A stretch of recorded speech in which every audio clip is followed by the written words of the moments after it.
이 차를 같이 세워놓고 보면 무림맹주 금지 오겹 그리고 마교교주 막내딸 그 짤에 정확하게 부합한다고 할 수가 있을 것 같습니다. 네, 저텐션 리뷰어 독거노인입니다.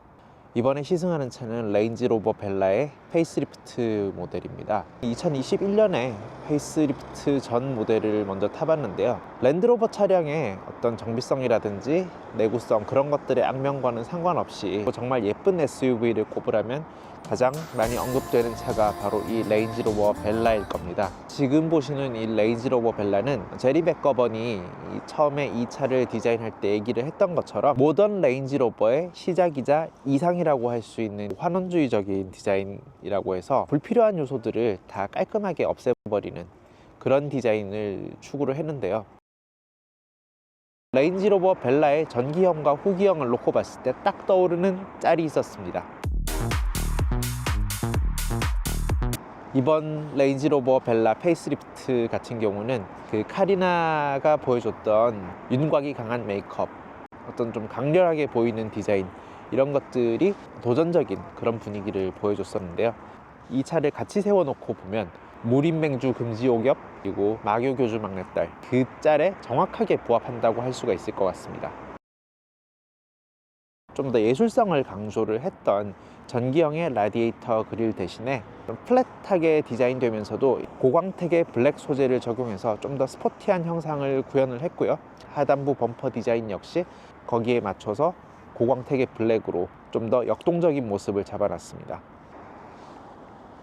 기능적인 측면에서 픽셀 LED 헤드라이트가 들어가고 후미 키드 플레이트랑 그리고 범퍼 디자인 역시도 거기에 맞춰서 잡아놨고요. 벨라라는 차명 로고 역시 블랙 컬러로 잡았습니다. 블랙을 통해 가지고 좀 더 스포티한 면을 강조하는 게 벨라 페이스리프트 모델의 특징이고요. 측면은 어떤 변화를 주고 싶어도 줄 수가 없는 것이 너무나 처음에 완벽하게 잘 나와서 벨라 2세대를 지금 디자인을 하고 있을 텐데 이 이상의 디자인을 뽑아낼 수 있을까 하는 그런 생각이 들 정도로 너무 예쁘게 나왔습니다. 페이스리프트에서 큰 변화가 없기 때문에 전체적인 차체 형상이나 그리고 디멘전에서 크게 달라진 것은 없고요. 사실 요즘 쿠페형 SUV가 많긴 한데, 그러니까 이 차 같은 경우는 자연스럽게 후미가 쿠페형의 형태를 갖고 있고 그러면서도 직선은 살렸고 참 절묘한 디자인 언어의 조화라고 할 수 있지 않을까. 다만 한 가지 약간 아쉬운 게 있다고 하면은 전기형의 다이나믹 HSE에는 카퍼 컬러로 포인트가 들어갔었어요. 그 페이스리프트의 디자인 컨셉에 맞춰야 되니까 올 블랙으로 했겠지만 개인적으로는 그거를 좀 살리는 게 어땠을까라는 생각도 듭니다.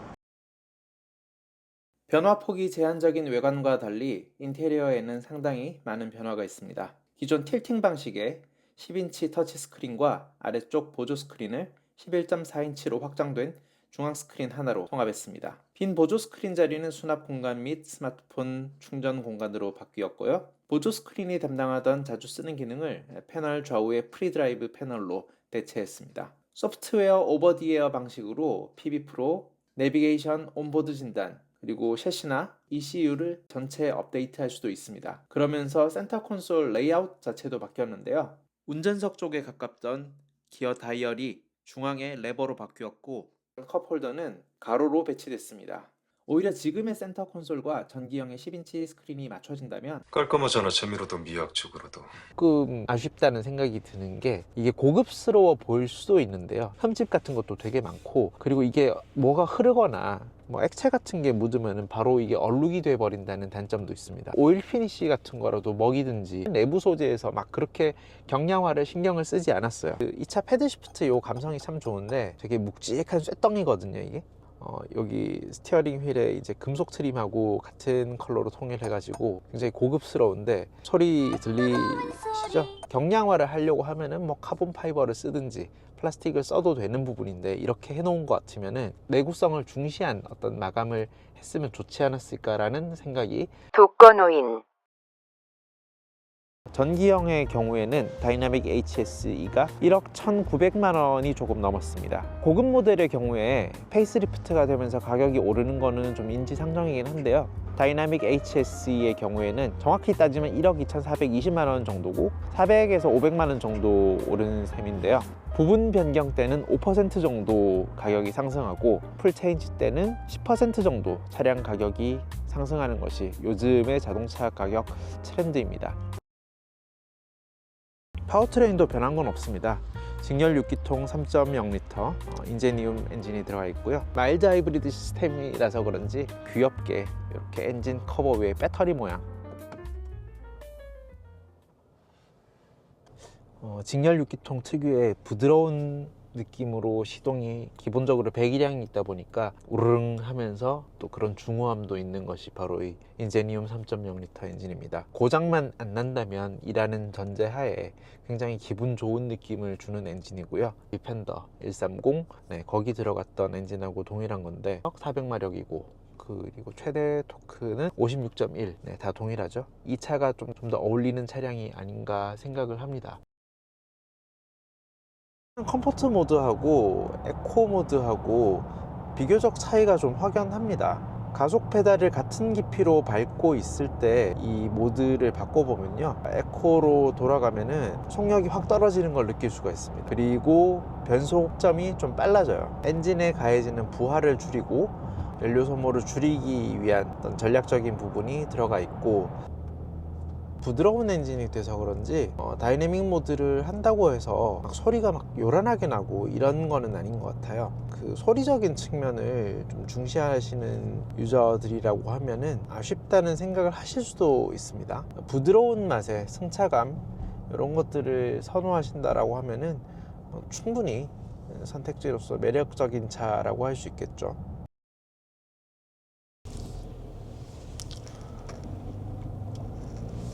비교할 데가 없을 정도로 우수한 승차감이 장점입니다. 스포티한 면은 떨어질 수 있는데요. 승차감이라는 말이 이제 복합적으로 쓰일 수가 있는데요. 차가 단단한 데서 오는 신뢰감을 승차감이 좋다고 하시는 분들도 있고, 충격 완화를 잘 해주는 감쇄력의 깔끔함 이런 것들을 승차감이 좋다고 하시는 분들도 있는데, 어느 쪽이 됐건 간에 그 조화를 잘 이루는 것이 좋은 승차감이라고 생각을 합니다. 안양 도깨비 도로라고 주변 지형과의 차이 때문에 차를 세워 놓으면은 내리막길 같은데 뒤로 가는 느낌이 든다든지, 그래서 이름이 붙은 곳입니다. 그 옛날에는 여기가 식당들도 많고 그런 곳이었다고 합니다. 굉장히 어두워요 여기가. 페이스리프트에서 핵심적으로 들어간 요 픽셀 LED의 매력을 한번 더 볼게요. 대항차로 운전자 감안해가지고 좀 스마트하게 새로 들어간 픽셀 LED의 특성입니다.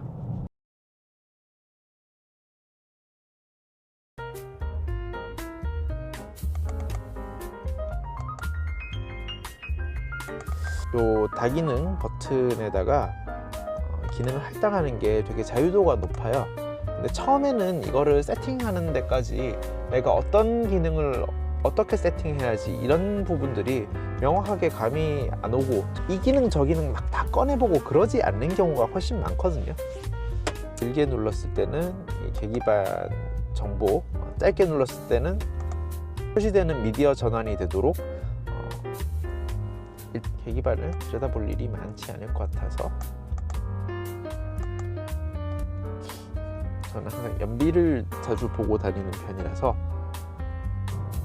사이드바 메뉴를 통해 가지고 지금 양쪽 공조기를 따로따로 지금 잡아놨는데요, 편하다는 느낌은 아닙니다. 레이어가 몇 층이 좀 있다는 생각이 번거로운 느낌이 없지가 않고요.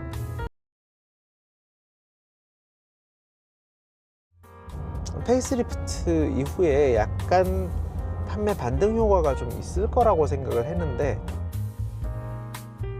판매 대수와 상관없이 존재감이 있다고 하는 차는 분명히 그 가치가 확실한 거기 때문에 그런 거고요. 그런 점에서 전에 tas던 그 디펜더도 그렇고 레인지로버 라인업들, 여기는 확실한 수요층이 있는 차들이죠. 마니악한 미적인 SUV를 원하는 사람들한테 맞는 포지션으로 자리 잡혀 있을 것 같습니다. 독거노인